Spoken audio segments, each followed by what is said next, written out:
بسم اللہ الرحمن الرحیم انا انزلناہ فی لیلۃ القدر وما ادراک ما لیلۃ القدر لیلۃ القدر خیر من الف شہر تنزل الملائكة والروح فيها بإذن ربهم من كل أمر سلام هي حتى مطلع الفجر. بسم اللہ الرحمن الرحیم نحمده ونصلي على رسوله الکریم اما بعد. کل ہمارا ایک درس ذکر اور بالخصوص اذکار میں حمد کے بارے میں بات چل رہی تھی، اور یہ اللہ کو پیارے اور پسندیدہ افضل اعمال میں 12ویں بات ہم سن رہے تھے جو مکمل نہ ہو سکی. اللہ کے ذکر کی فضیلت میں کئی ساری حدیثیں آپ کے سامنے رکھی گئیں. ان میں سے ایک حدیث یہ بھی تھی کہ سبحان اللہ و بحمدہ، سبحان اللہ و بحمدہ یہ اللہ کو کتنا زیادہ پسند ہے؟ کس چیز سے بھی زیادہ پسند ہے؟ سونے چاندی کے پہاڑ اللہ کے راستے میں خرچ کرنے سے بھی زیادہ پسندیدہ ہے. اور ابھی تھوڑی دیر پہلے میں جیسے ذکر کر رہا تھا کہ ذکر کی فضیلت میں پچھلے سال ہم جو 14واں عمل، پچھلے سال بھی کتابیں تقسیم کی گئی تھیں آپ کو، وہ کتاب دیکھیے. اس میں 14واں عمل اللہ کے ذکر کی فضیلت، اس کے بارے میں بھی کئی ساری حدیثیں وہاں ذکر کی گئیں. اور کل جو آخری حدیث اس سلسلے میں ہم پڑھ رہے تھے وہ تھی ان افضل عباد اللہ یوم القیامہ الحمادون، بے شک قیامت کے دن بندوں میں سب سے زیادہ فضیلت والے اللہ کی حمد اور اس کی تعریف بیان کرنے والے لوگ ہیں. اب اللہ کی حمد بیان کرنے والے لوگ اللہ کے پاس بہت زیادہ فضیلت والے، قیامت کے دن اللہ رب العالمین کے افضل بندوں میں شمار ہوں گے. اس لیے ہمیں چاہیے کہ اپنا وقت زیادہ کس میں گزاریں؟ اللہ کی حمد میں، اللہ کے ذکر میں، اور قرآن مجید کی اس آیت کو ہمیشہ اپنے ذہن میں تازہ رکھیں. اگر آپ چاہتے ہیں کہ اللہ آپ کو نہ بھولے، اگر آپ چاہتے ہیں کہ اللہ آپ کو نہ بھولے، تو آپ کو کیا کرنا ہوگا؟ اللہ کو زیادہ یاد کرنا ہوگا. اللہ کیا کہتا ہے؟ فَاذْكُرُونِي أَذْكُرْكُمْ، تم مجھے یاد کرو میں تمہیں یاد کروں گا. ہماری حالت کیا ہو گئی؟ مشکل میں خدا کو یاد کیا، مشکل ہوئی آسان بھول گئے. ایسی حالت ہے نا؟ مصیبتیں آتی ہیں، پریشانیاں آتی ہیں، مشکلات ہوتی ہیں، تو خوب اللہ کو یاد کریں گے. جب مشکل پار ہو گئی تو پھر اللہ کو بھلا دیا؟ نہیں. جو اللہ کو خوشیوں میں بھی یاد کرتا ہے، آسانیوں میں بھی یاد کرتا ہے، خوشحالی میں بھی یاد کرتا ہے، تو بندے کی تنگ دستی میں، اس کے فقر و فاقہ میں، اس کی مشکل و مصیبت میں اللہ اسے بھی یاد رکھتا ہے. اس لیے کسی وقت ہم نہ بولیں. یہ آیت کتنی پیاری آیت ہے کہ تم مجھے یاد کرو میں تمہیں یاد کروں گا. اور اللہ کے رسول صلی اللہ علیہ وسلم کی بڑی مشہور و معروف حدیث کہ جب کوئی بندہ مجھے اپنے دل میں یاد کرتا ہے میں اسے اپنے دل میں یاد کرتا ہوں.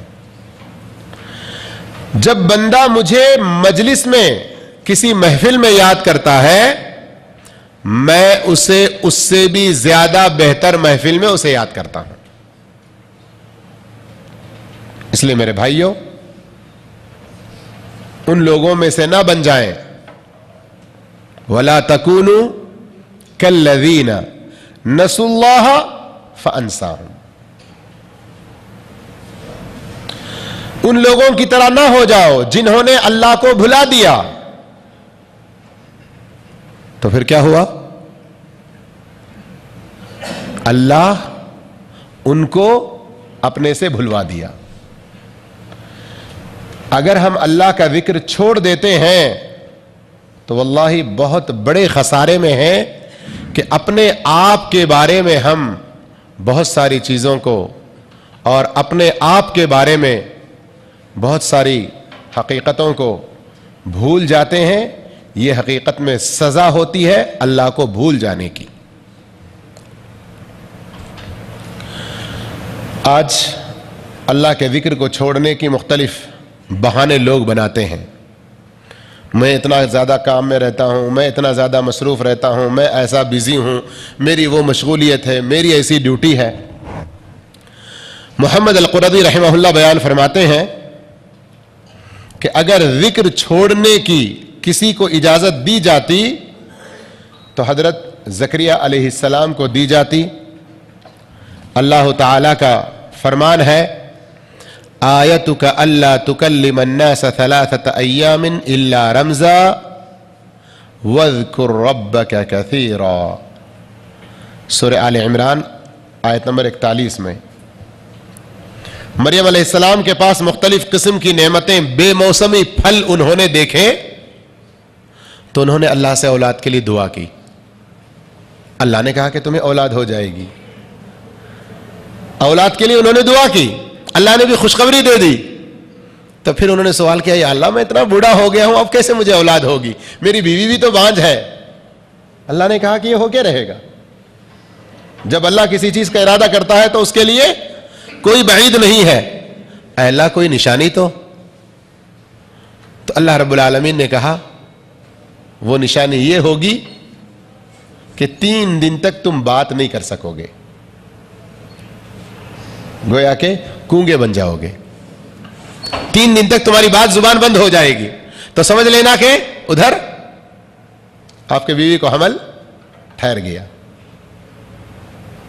لیکن 3 دن تک وہ بات نہ کر سکے لیکن اللہ کا ذکر نہیں کر سکے، ایسی بات نہیں ہے.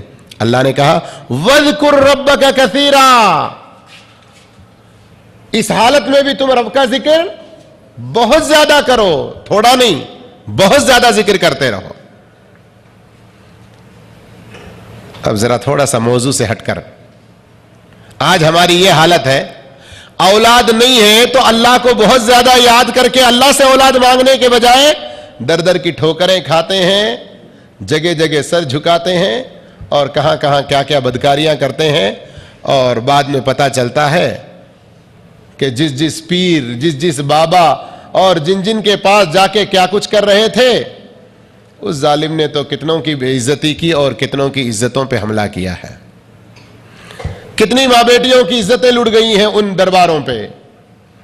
اب وقت نہیں ہے کہ میں ان کا کچھ ذکر چھیڑوں، عقل مندوں کے لیے اشارہ کافی ہے. آئے دن اخبارات میں ایسے واقعات آپ دیکھ سکتے ہیں. یہاں اللہ رب العالمین نے 3 دن تک کے لیے ان کی زبان بند کر دی، کہا کہ تم بات نہیں کر سکو گے، لیکن اللہ کے ذکر سے تم خالی نہیں رہو گے. اللہ کا ذکر بہت زیادہ کرتے رہنا ہے. پھر آگے بیان فرماتے ہیں محمد القرظی رحمہ اللہ، اگر کسی کو ذکر سے چھوٹ ہوتی، ذکر سے کسی کو چھوٹ ہوتی تو ان لوگوں کو ہوتی جو اللہ کے راستے میں قتال کر رہے ہیں، جہاد کر رہے ہیں، عین لڑائی میں، معرکہ میں ہیں، تیر و تلوار چل رہے ہیں، بندوق کی گولیاں چل رہی ہیں، بم پھٹ رہے ہیں. ایسے موقع پر کیا حالت ہوگی یہاں ہم بیٹھ کر تصور نہیں کر سکتے. لیکن اللہ نے ان کو بھی ذکر چھوڑنے کی اجازت نہیں دی. کیا فرمایا سورہ انفال آیت نمبر 35 میں، یا ایھا الذین آمنوا اذا لقیتم فئۃ، اے ایمان والو، کبھی جب کبھی تمہاری کسی دشمن فوج سے مدبھیڑ ہو جائے، مقابلہ آرائی ہو جائے، فاثبتوا، پیٹ نہیں پھیرنا، جم کے رہنا، واذکروا اللہ کثیرا، اللہ کا بہت زیادہ ذکر کرتے رہنا، اللہ کا بہت زیادہ ذکر کرتے رہنا۔ دیکھا آپ نے عین لڑائی کے معرکے میں بھی، لڑائی میں بھی اللہ نے ذکر چھوڑنے کی اجازت نہیں دی۔ جن کی بات کچھ وقتی طور پر اللہ رب العالمین معجزے کے طور پر بند کروا رہا ہے کہ تم بات نہیں کر سکو گے، ان کو بھی ذکر سے چھٹی نہیں دی۔ لڑائی میں جو شامل ہے، عین لڑائی کے موقع پر بھی ذکر سے چھٹی نہیں ملی۔ ہم اور آپ کیا سوچتے ہیں کہ ذکر سے ہم کو فراغت ہے، چھٹی ہے؟ اس لیے میرے بھائیوں، ایسا خیال نہ کریں، بہت زیادہ اللہ کا ذکر کریں۔ کیوں کہ اللہ کا ذکر افضل اعمال میں سے ہے، اللہ کا ذکر افضل اعمال میں سے ہے، اللہ کو بہت زیادہ پسندیدہ عمل میں سے ہے، اور قیامت کے دن ذکر سے ترازو بہت زیادہ وزنی ہوگا، بھاری اور ثقیل ہوگا۔ 13واں عمل جو اللہ کو بہت زیادہ پسند ہے اور اللہ رب العالمین کو جب پسند ہے تو انشاءاللہ ترازو میں وہ وزنی بھی ہوگا، وہ ہے اللہ کی خشیت سے رو پڑنا، اللہ کے ڈر سے رو پڑنا۔ واللہ یہ چیز آج کے اس زمانے میں الا ما شاء اللہ الا من رحم ربہ، شاید ہزاروں میں کوئی ایک ہوگا یا ہزاروں میں بھی ایک نہ نکلے۔ اللہ کے ڈر سے رو پڑنا، اللہ رب العالمین کی عظمت کو یاد کر کے، اس کے جہنم کو یاد کر کے، اس کے جنت کا تذکرہ سن کے، اللہ رب العالمین کا ذکر ہو، اللہ رب العالمین کی یاد آئے۔ وہ گنہگاروں کو کیسے پکڑتا ہے، جب پکڑنے میں آئے تو اس چیز کو یاد کر کے رو پڑنا، آنکھوں سے آنسو بہنا، یہ بھی اللہ کو بہت زیادہ پسند ہے۔ اور ایسا ڈر کے رونے کی اللہ ہم سب کو توفیق عطا فرمائے، ورنہ آج کے ان دنوں میں گناہوں پر ہمارے دل اس قدر آمادہ ہو چکے ہیں، گناہوں میں اس قدر ملوث ہو چکے ہیں، دنیا کی محبت، دنیا کمانے کی فکر اور دنیا کے ساز و سامان، ان میں اس طرح ہم کھو گئے ہیں کہ اللہ کا خوف، اللہ کا ڈر، اللہ رب العالمین کی یاد۔ آج ہم سے اگر کوئی ہماری دولت چھن جائے، ہمارا عزیز، ہمارا پیارا، ہمارا بیٹا، ہماری بیوی، ہماری ماں، ہمارا باپ اگر مر جائے، اسے کوئی بیماری آ جائے، اسے کوئی تکلیف آ جائے، دل پسیج جاتا ہے، نرم ہو جاتا ہے، آنکھوں سے آنسو بہنے لگتے ہیں۔ لیکن ہم میں سے کتنے لوگ ہیں جو اللہ کو یاد کر کے آنکھوں سے آنسو بہیں، اللہ سے ڈر کے آنکھوں سے آنسو بہیں؟ ہم میں سے کتنے لوگ ہیں؟ حضرت ابو امامہ رضی اللہ عنہ سے مروی ہے کہ نبی کریم صلی اللہ علیہ وسلم نے فرمایا، لیس شیء احب الی اللہ من قطرتین و اثرین،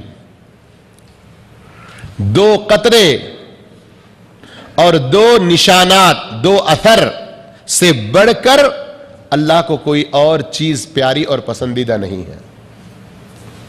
دو قطرے اور دو نشانات، دو اثر سے بڑھ کر پیارے اور پسندیدہ چیز اللہ کو کوئی اور نہیں ہے۔ دو قطروں میں سے ایک قطرہ کیا ہے؟ قطرۃ من دموع فی خشیت اللہ، آنسو کا وہ قطرہ جو اللہ کے ڈر سے نکل آئے، آنسو کا وہ قطرہ جو اللہ کے ڈر سے بہ پڑے۔ وَقَطْرَةُ دَمٍ تُحْرَاقُ فِي سَبِيلِ اللَّهِ، اور وہ خون کا خطرہ جو اللہ کے راستے میں بہے، وہ خون کا خطرہ جو اللہ کے راستے میں بہے۔ اور دو نشانات کیا ہیں؟ وَأَمَّا الْأَثَرَانِ فَأَثَرٌ فِي سَبِيلِ اللَّهِ، اللہ کے راستے میں جہاد فی سبیل اللہ میں نکلے تو وہاں نشان آئے، یا پھر وَأَثَرٌ فِي فَرِيضَةٍ مِّن فَرَائِضِ اللَّهِ، اللہ کے فرائض میں سے کسی فریضے کو ادا کرتے ہوئے وہ نشان آئے۔ ملا علی قاری رحمہ اللہ نے فرمایا اللہ کے راستے کا اثر، اللہ کے راستے میں نکلیں اور اس سے کوئی نشان آئے، اس کا مقصود یہ ہے کہ اللہ کے راستے میں نکلیں، جہاد فی سبیل اللہ میں نکلیں تو قدموں میں دھول یا کوئی زخم یا علم حاصل کرنے کے لیے نکلیں۔ دیکھیں اس سے پہلے بھی ہم پڑھ چکے ہیں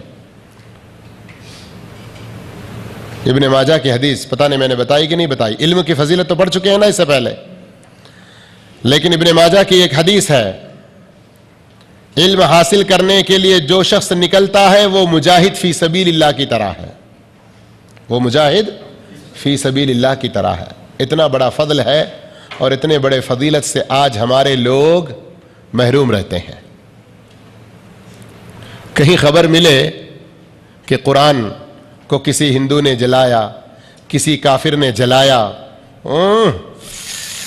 دانت چبائیں گے، غصہ دکھائیں گے، لیکن علم حاصل کر کے اسی ہندو کو، اسی کافر کو بدلہ اور غصہ دکھانے کے بجائے ادب سکھائیں، ہم خود علم حاصل کر کے اسے قرآن کی عظمت بتائیں۔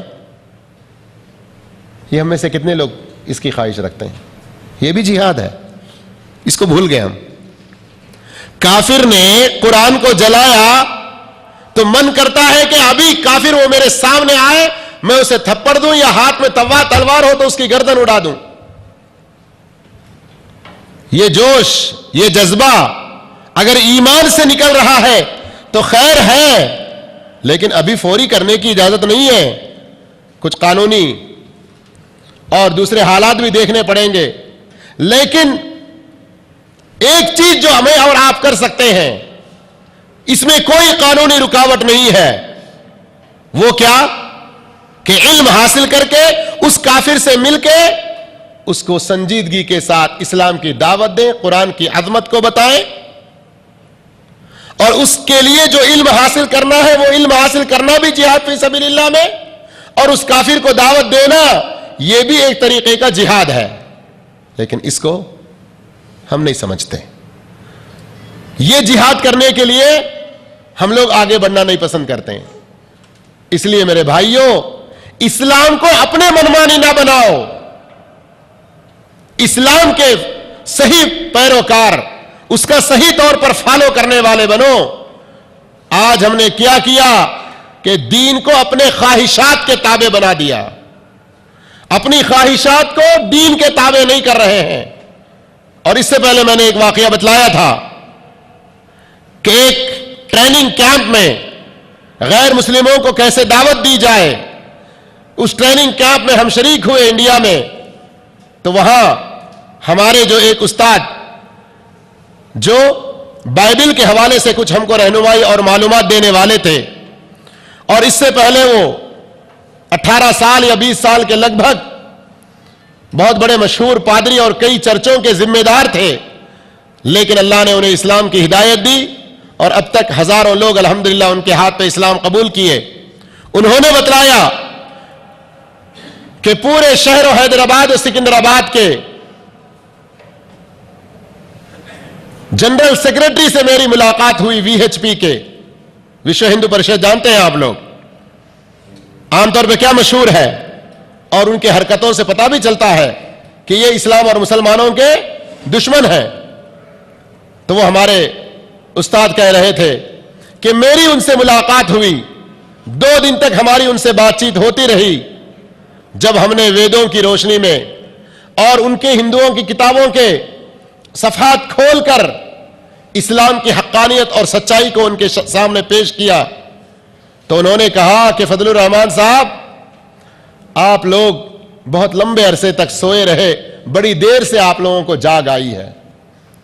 اسلام کے خلاف، مسلمانوں کے خلاف ہم لوگوں کو جیسے تربیت دی گئی ہے، اس میں تو اس طرح کی آپ کی باتیں کوئی سننے کو تیار ہی نہیں ہوتا. آپ یہ جو چیزیں ہمیں کھول کر دکھا رہے ہیں, اس سے اب ہماری آنکھیں کھلی ہیں کہ جس اسلام کی تم لوگ دعوت دیتے ہو یہ تو سچائی, یہ حقیقت ہماری کتابوں میں بھی موجود ہے. یہ کام تو تم کو بڑے جنگی پیمانے پر بہت تیز کر دینا چاہیے. آج ہمارے سرزمین ہندوستان میں اسلام کی دعوت کو بہت زیادہ عام کرنے کی بڑی سخت ضرورت ہے. اس کے لیے ہمیں علم حاصل کرنے کی ضرورت ہے. آؤ صرف وقتی طور پر پانی کے غبارے کی طرح سے, پانی کے بلبلے کی طرح سے, غبارے کی ہوا جیسے اس میں پھونکی جائے بہت بڑا ہو جائے لیکن چند سیکنڈوں میں وہ پھٹ جائے, پانی کا بلبلا بھی وہ ختم ہو جائے, ویسے ہمارے جوش و جذبے نہیں ہونے چاہیے. قرآن و حدیث کے صحیح تابع ہماری خواہشات ہوں گی تو کہاں, کس موقع پر, کس نوعیت کا, کس طریقے کا, کون سا کیسا جہاد ہے. ابھی ہم قریب میں ہی اس سے پہلے ایک حدیث پڑھ چکے ہیں. سید الشہداء کون ہے؟ سید الشہداء کون ہے؟ حضرت حمزہ رضی اللہ تعالیٰ عنہ. اور ایک یہ تو یاد ہے لیکن اس کے ساتھ ہی میں حدیث ہم پڑھ چکے ہیں. اور وہ آدمی, ورجل, اور وہ آدمی جو کسی جائر ظالم بادشاہ کے سامنے کھڑا ہو, فَأَمَرَهُ وَنَهَاهُ فَقُتِلْ, اسے نیکی کا حکم دے اور اسے برائی سے روکے اور اس کے بدلے میں اسے مار دیا جائے. اس کو بھی سید الشہداء کا خطاب اللہ کے رسول صلی اللہ علیہ وسلم دے رہے ہیں. تو کیا وہ لڑنے کے لیے تیر تلوار لے کے گیا؟ وقت کے حاکم کو مارنے کے لیے گیا ہو؟ نہیں, نصیحت کرنے کے لیے گیا. تو یہ نصیحت بھی بہت بڑا جہاد ہے ایک موقع پر. اس میں اگر مارا جائے تو معمولی شہید نہیں ہے, سید الشہداء ہے. ہم اس طرح کے جہادوں کو بھی کیوں بھول جاتے ہیں؟ تمام قسم کے جہادوں کو یاد رکھیں. اللہ ہم سب کو نیک توفیق عطا فرمائے. تو میں بات بتا رہا تھا کہ اللہ رب العالمین کو 2 قطرے پسند ہیں. ایک قطرہ کون سے آنسو کا؟ اللہ کے ڈر سے نکل آئے. یہ آنسو اللہ کے ڈر سے بہ پڑے. ہمارے نبی پیارے رسول صلی اللہ علیہ وسلم رات کے وقت میں قرآن کی تلاوت کیا کرتے. اللہ ویسی تلاوت کرنے کی مجھے آپ کو سب کو توفیق عطا فرمائے. ایسے روتے ایسے روتے ایسے روتے, راوی بیان کرتے ہیں کہ آپ چولہے پہ ہانڈی رکھیں اور اس میں ابال آنے لگے تو جیسے آواز پیدا ہوتی ہے اس طرح کی آواز آپ کے رونے کی ہوا کرتی. جہنم کی آیت سے, عذاب کی آیت سے گزرتے تو اللہ سے پناہ طلب کرتے. جنت کی آیت سے گزرتے, کسی رحمت کی آیت سے گزرتے تو اللہ سے اس کا سوال کرتے. تو اللہ کا خوف کیسے پیدا ہوگا؟ پڑھیں قرآن کو. انما المؤمنون الذین اذا ذکر اللہ وجلت قلوبہم. سچے مومن تو وہ ہیں کہ جب اللہ کا ذکر کیا جائے تو ان کے دل کانپ اٹھتے ہیں, ان کے دل کانپ اٹھتے ہیں. وَإِذَا تُلِيَتْ عَلَيْهِمْ آيَاتُهُ, جب اس کی آیتیں تلاوت کی جائیں, زَادَتْهُمْ ایمانا, ان کا ایمان بڑھ جاتا ہے. تو ایک قطرہ آنسو کا جو اللہ کے ڈر سے بہ پڑے, اور ایک قطرہ خون کا جو اللہ کے راستے میں بہ پڑے, اور 2 نشان. ایک نشان وہ جو اللہ کے راستے میں نکلنے سے آ جائے, اور دوسرا نشان وہ جو اللہ کے فرائض میں سے کسی فریضے کو ادا کرنے سے آئے. اس نشان کے بارے میں ملا علی قاری رحمۃ اللہ علیہ فرماتے ہیں کہ کوئی شخص جہاد فی سبیل اللہ میں نکلے تو اس کے قدموں پر دھول پڑ جائے, یا اس کے قدموں پر دوسرا کوئی اور نشان آ جائے, کوئی زخم آ جائے, یا علم حاصل کرنے کے لیے نکلے اور اس میں اس کو کوئی زخم آ جائے یا نشان آ جائے, یا علم حاصل کرنے کے لیے جو قلم چلانا پڑتا ہے. ہائے ہائے ہائے ہائے, آج سن سن کے سنی مسلمان سند مسلمان بن رہے ہیں, جان میں ہی جان نہ رہے. سن, یہ شوق ہوا کرتا پہلے درس ہو رہا ہے, دین کی بات بتائی جا رہی ہے, قلم لے کے بیٹھتے, کاغذ لے کے بیٹھتے, کوئی پوائنٹ, کوئی نکتہ, کوئی حدیث, کوئی آیت, کم سے کم اس کا ریفرنس, حوالہ کچھ لکھ لیا کروں. آج یہ شوق ہمارے میں سے ختم ہو گیا. نہ سن کے آ جاتے ہیں, بس ذہن میں بیٹھتا ہے, جا کے وہ باہر نکلتے ہیں, پوچھتے ہیں کہ کیا سن کے آئے, ارے بڑا اچھا بولے جی آج, لیکن کیا ہے پتہ نہیں, ارے بہت زبردست تقریر تھی, ارے کیا جوش تھا مول صاحب کا معلوم, کیا بولے, ارے یہ نہ کو پوچھو جی. یہ حالت ہو گیا. قلم رہے, کوئی نکتہ لکھتے رہیں, کوئی پوائنٹ لکھتے رہیں, سبق کا عنوان لکھیں, حدیث کی ایک عبارت لکھیں, ایک جملہ لکھیں, جانے کے بعد ذرا اس ورق پر ایک نظر دوڑا لیں تو تقریباً کچھ نہیں 25%, 30%, 50% کچھ سبق پیچھے سے ادھر میموری میں سے باہر آتا رہے گا.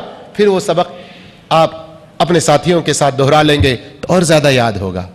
فرماتے ہیں کہ وہ جو قلم چلا کے نشانات بیٹھتے ہیں یا سیاہی انک کے دھبے بیٹھتے ہیں, وہ بھی نشانات ہیں.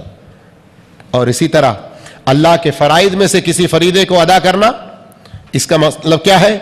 موسم سرما میں وضو کرنے سے ہاتھ پاؤں میں نشان پڑ جانا, یا وضو کی جگہ سے وضو کی وجہ سے گیلے پن کا باقی رہ جانا, سخت گرمی میں سجدہ کرنے کی وجہ سے پیشانی کا جل جانا, داغ آنا, اور اسی طرح روزے کی وجہ سے منہ سے خاص قسم کی بو نکلنا, جسے عربی میں حدیث میں کیا کہا گیا؟ خلوف. اور اسی طرح حج میں پیدل چلنے کی وجہ سے قدموں میں نشان آنا یا غبار بیٹھنا, یہ ساری چیزیں کیا ہیں؟ اثر ہیں, نشانات ہیں. یہ نشانات بھی اللہ کو بہت زیادہ پسند ہیں. اصل حدیث کو نہ بھولیں, یہ تشریح میں اس حدیث کی یہ تشریح کی جا رہی ہے, تو اصل حدیث کو نہ بھولیں. تو اب علم کے راستے میں جو مشقت آپ اٹھاتے ہیں, علم کے راستے میں جو تکلیف آپ اٹھاتے ہیں, میرے بھائیوں یہ بھی بہت بڑی خیر ہے.